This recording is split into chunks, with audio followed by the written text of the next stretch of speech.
March 24th, 2010. Back home. Last week this time, I was wheeled into the operation room. Praise God, I am now at home. Yesterday was my first day back home from hospital. I still cannot walk around well due to the wound, and I also have to manage the draining of fluid. Pray that I do it well. But it is so good to be home. With help, I washed my hair and felt great. Then I turned on the computer and read all the emails. Thank you all for your prayers and kind words of encouragement. Unfortunately, I cannot answer them all. The problem is I usually get stuck in the same position in front of a computer. Yesterday, I might have even strained my arm, real bad after lymph node removal. I must change these bad habits. I probably would prefer not to have visitors until later too. I enjoy people so much, I tend to get excited when people are around. It is not a bad habit, but it does take up energy. For now, my priority is to rest and to rest in the Lord.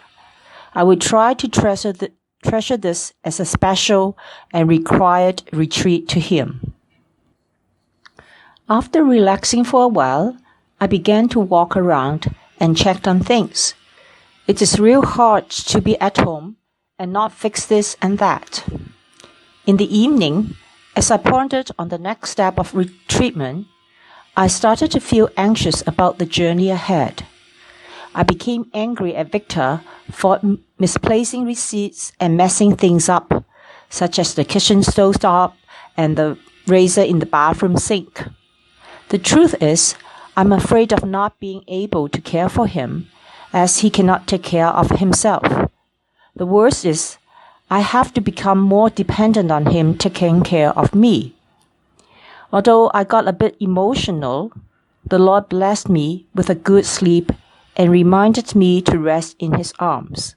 Psalm 127 verse 2. For He grants sleep to those He loves. NIV. Or, He gives to His beloved even in His sleep. NASB. Both translations are so good. Please pray for home help in our area. A sister in the Lord is coming over to help me this week, but I certainly felt bad as she lives far away. Marwan is a bit isolated.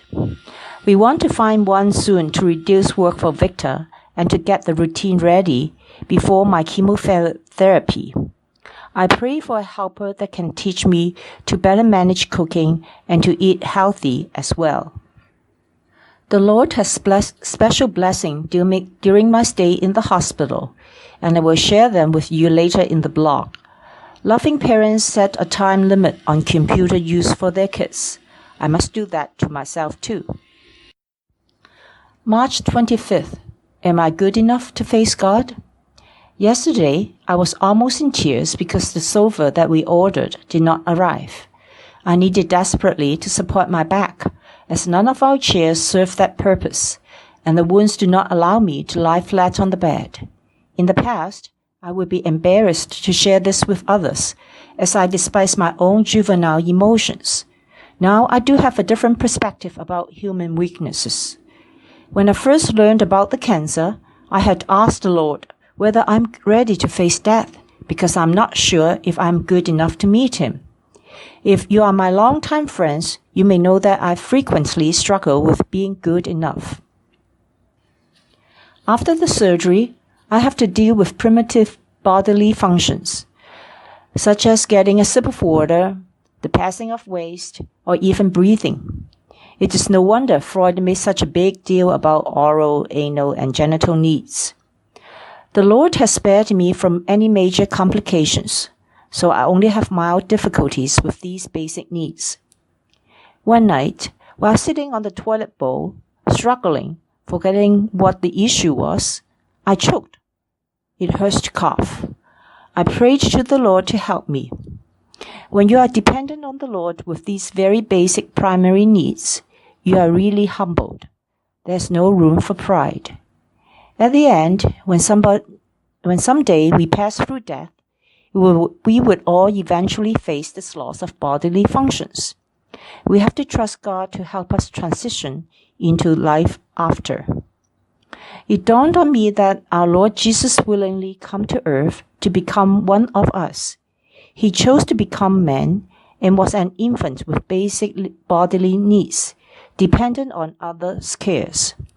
This assures us of his acceptance of our weakness as human, even when one day our body and our functions may become an embarrassment. He had also experienced death, and he will help us transition into the life after death. How great is his love! I remembered an old song from Urbana, Lord of the Universe, Margaret Clarkson, and I sang it in the bathroom silently in my heart. Lord of the universe, hope of the world, Lord of the lyrics forgotten here. Here on this planet you live our brief years. What vastness confined in the womb of a maid. Born in our likeness, you ransomed our race. Savior, we worship you, more and yet more. Help us to honor you, more and yet more.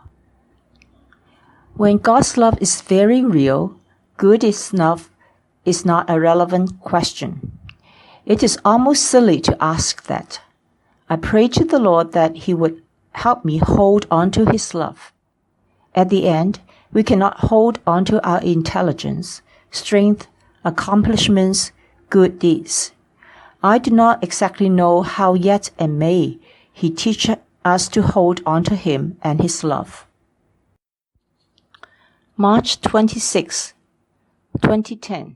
Reflections on Hezekiah's healing miracle. I had written briefly on the blog about the healing Hezekiah experienced.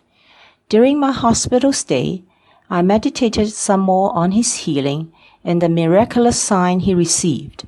In addition to 2 Kings chapter 20, it is important to also study 2 Chronicles chapter 32, verses 24 to 31. Hezekiah is a man of great achievements. 1. Once he began his reign, he brought the priests and Levites together to purify the temple. 2 Chronicles chapter 29, verses 3 to 18. He restored sacrifices and worship. Verse 20 to 35. Bringing the service of the temple in order. Verse 35. Number 2. He called both the northern and southern kingdom, Israel and Judah, to celebrate Passover together. 2 Chronicles chapter 30. 3.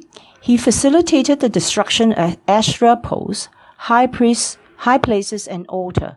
2 Chronicles chapter 31, verse 1. He even removed the bronze snake Moses had made, as people began to burn incense to it. 2 Kings chapter 18, verse 4. 4.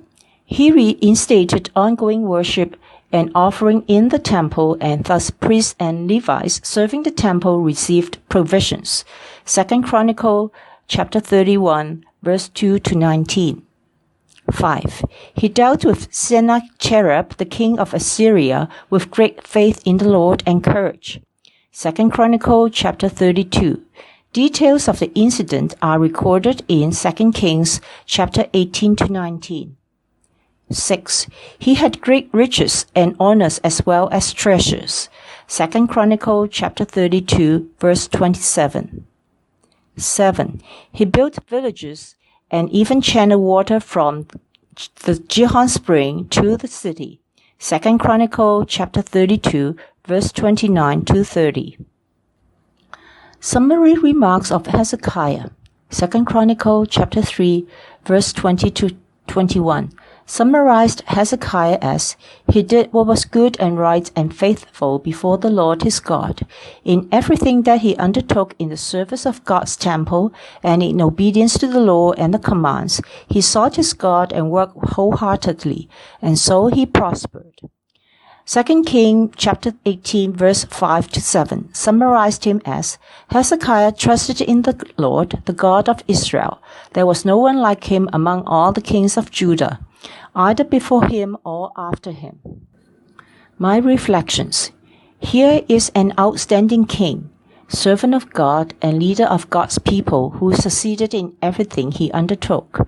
The interesting transition is in 2 Chronicles chapter 32, verse 23. Many brought offerings to Jerusalem for the Lord and valuable gifts to Hezekiah, king of Judah. From then on, he was highly regarded by all the nations. Verse 23. At the pinnacle of his life, Hezekiah was stricken with a terminal illness.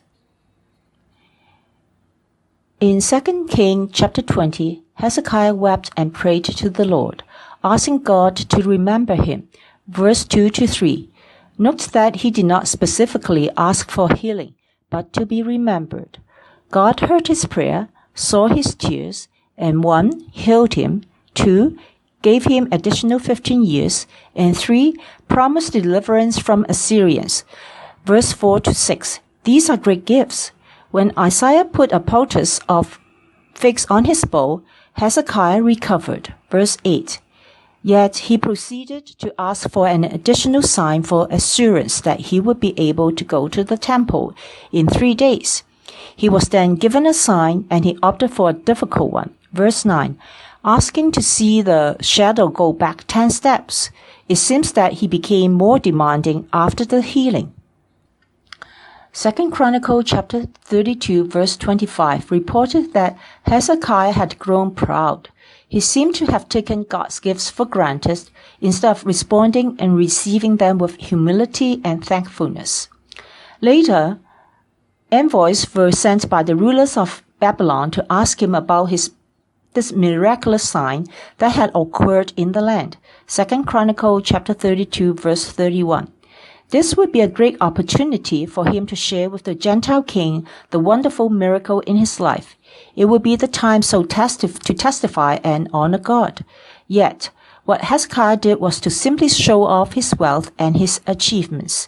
There was nothing in his palace or in all his kingdom that Hezekiah did not show them. 2 Kings chapter 20, verse 13 to 15. When being tested, same word used in the testing of Abraham in Genesis chapter 22, he failed. Verse 31. After a life faithfully following God, pride was found in his heart. How unfortunate. Illness and trials help us to humble ourselves before the Lord. Things have been going so well for me. I enjoy teaching my courses, interaction with students, and research work with colleagues. I thank God for ministry and service opportunities. I love my Sunday school class and was about to start a new student Bible study. In particular, the Lord has been blessing me with spiritual lessons and breakthroughs. The cancer was shocking because things seem to be going good with no signs of physical ailments. You don't expect a life-threatening illness to be growing within you when things are going well.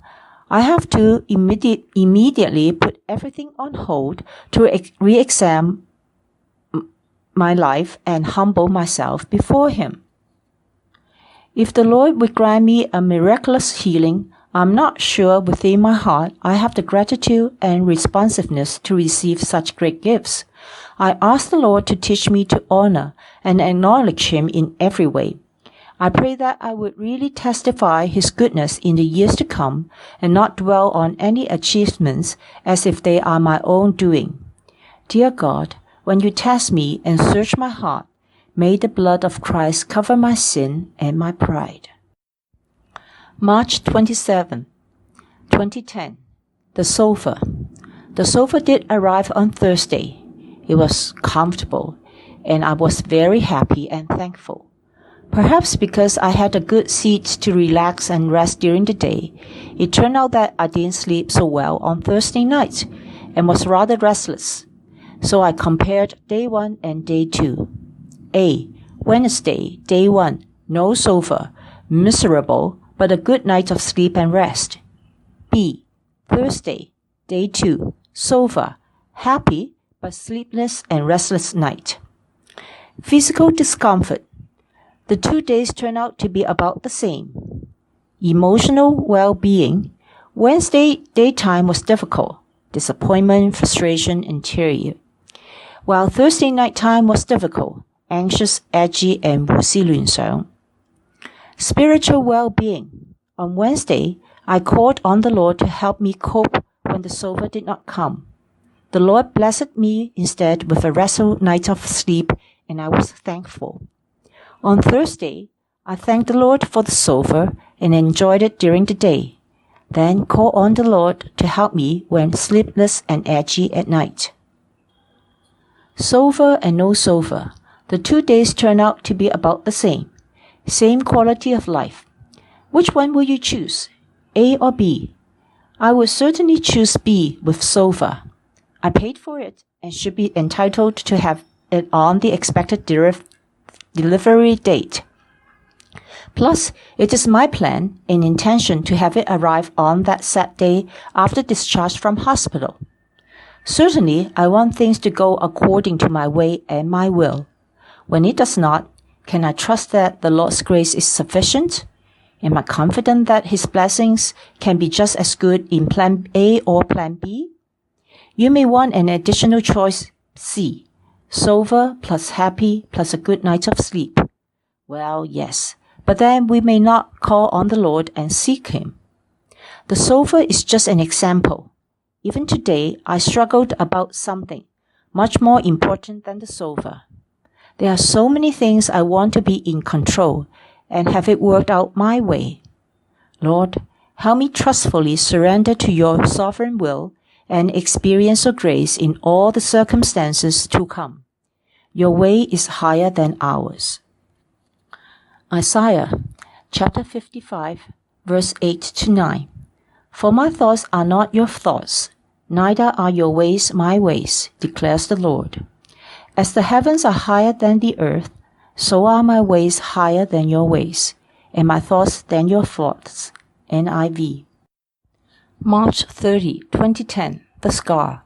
Yesterday, I went to the doctor's office to have the draining tubes and most of the tapes removed. I then have a good look at my body at home, with the scars and everything.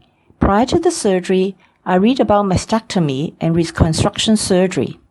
At first, I wasn't too sure about the reconstruction, with the additional surgery time and potential risks.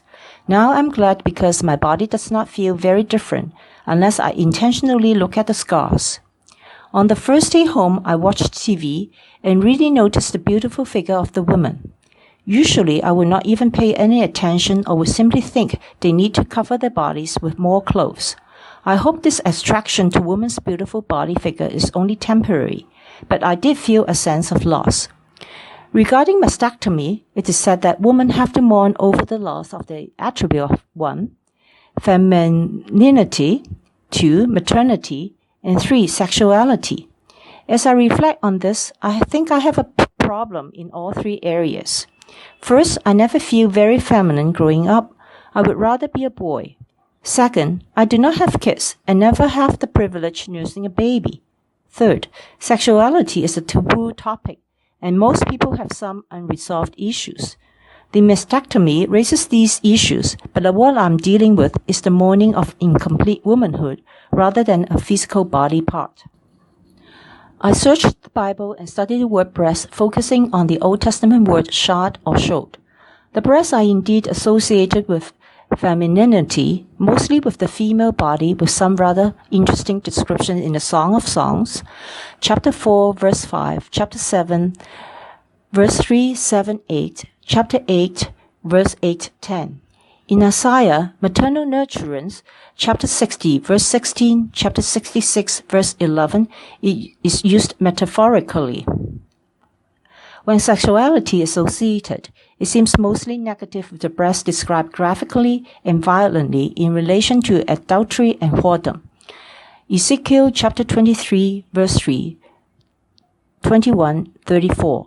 Hosea chapter 2, verse 2. Wow, overwhelming.